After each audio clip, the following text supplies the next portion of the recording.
keep hearing that you should wait until your child is ready. Follow their lead, don't rush it. And that sounds right.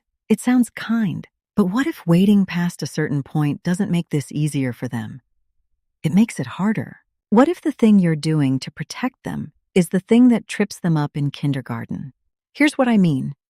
Is there actually a window, a specific age, where the brain is learning bladder control most efficiently?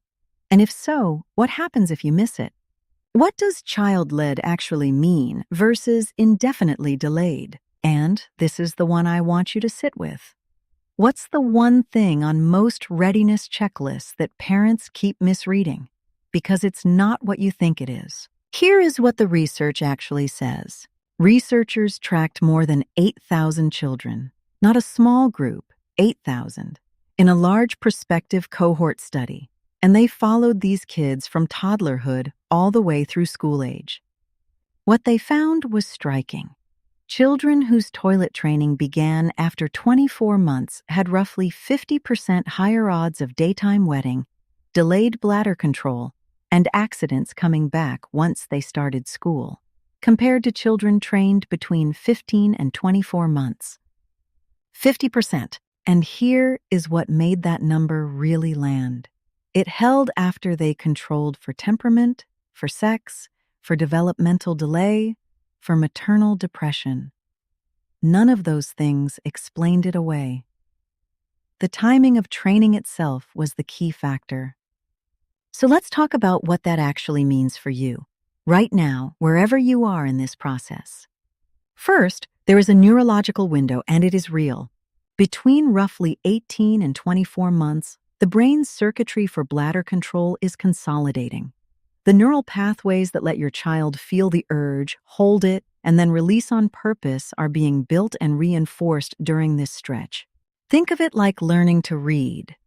There is a period where the brain is primed and absorptive, and working with that window is fundamentally different from working against it. The study's 50% finding is almost certainly a reflection of this.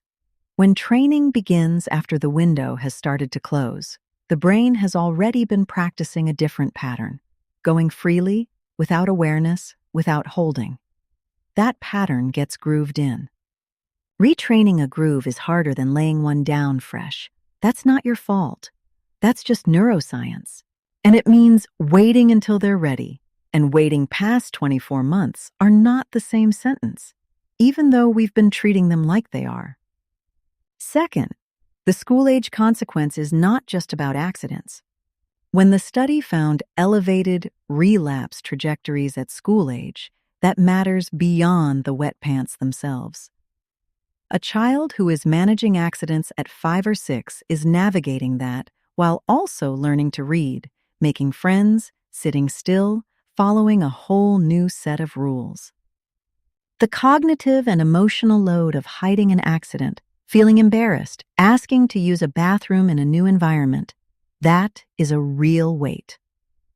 The research isn't saying your child will struggle in school if you start training at 26 months, but it is saying the odds shift, meaningfully.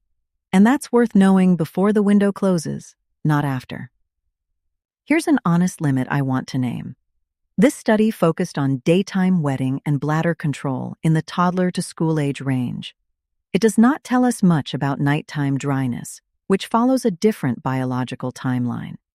So if your child is trained during the day but still wet at night at age 4 or 5, that is a separate conversation, and this particular research does not speak to it. Third, here is the one most parents have backwards, and I told you I'd come back to it.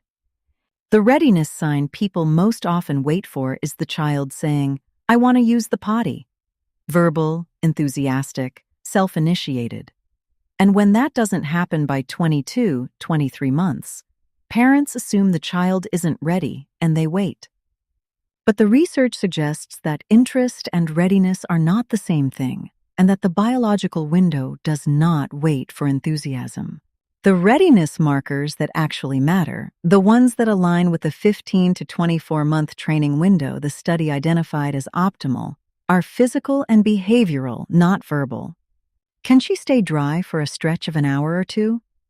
Does she show awareness that something is happening, pausing, going somewhere private, changing her expression? Does she understand simple two-step instructions? Those are the signals.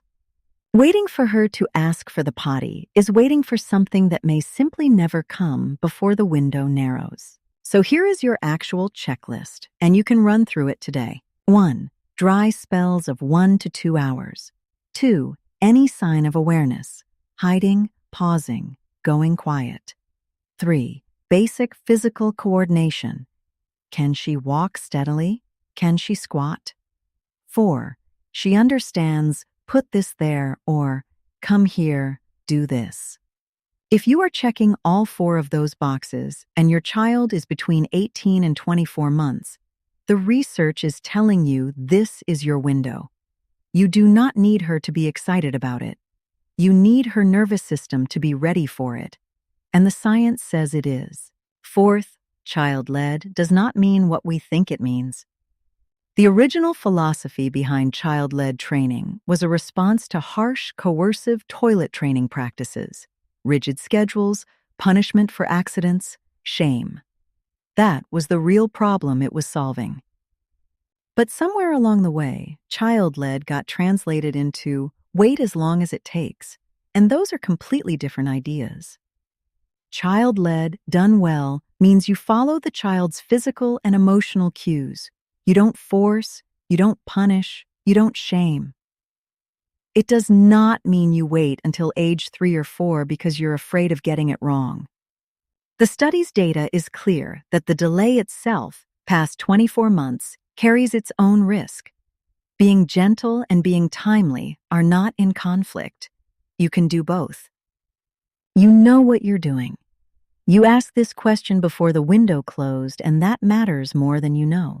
Subscribe if you want to keep getting research like this delivered straight to you. And tell me in the comments, what's the one thing that made you wait or made you start? I read every single one.